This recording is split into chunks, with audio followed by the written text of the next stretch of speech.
patawarin mo ako. Kasalanan ko lahat ng to.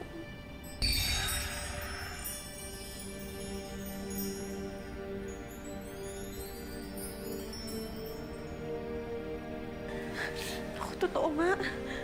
May mga duwende nga dito sa bahay ko. Oo, Aling Cora. At matagal na namin kayo na-obserba ni Pinang. Kayo ang may gawa nito sa kanya? Ginawa lang namin yung gusto nyo para kay Pinang.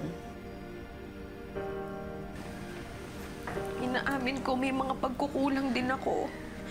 Pero pinagsisisihan ko na lahat ng yun. Kaya sige, natulungan nyo na akong ibalik si Pinang sa dati. Oo nga po, ibalik niyo na po ako sa dati. Sorry po.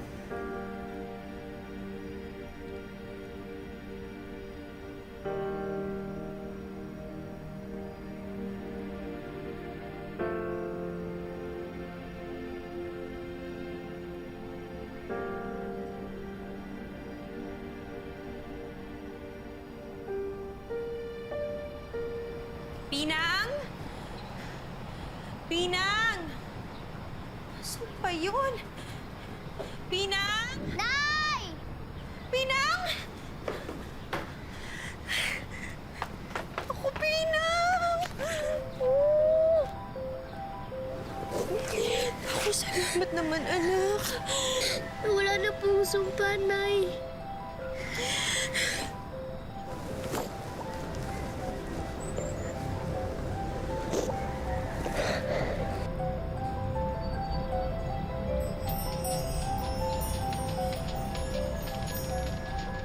Maraming salamat po. Sana'y magsilbing aral na ito sa'yo, Pinang. At sa inyo rin, Aling Cora. Halika kayo, sumama kayo sa amin.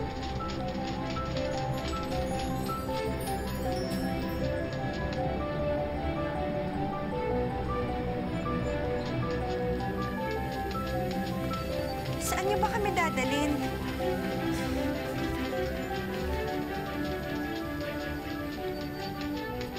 At para hindi nyo makalimutan ang mga nangyari.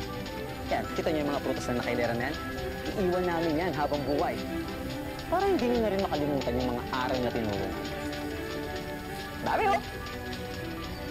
Hindi po namin makakalimutan yan. Promise. Pangako yan.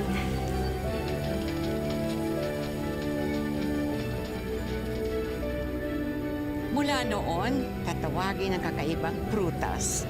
Manamis-namis at maasim na pinya. Hango ito sa pangalan ng batang dati tamad at hindi gumagamit ng mata sa paghahanap.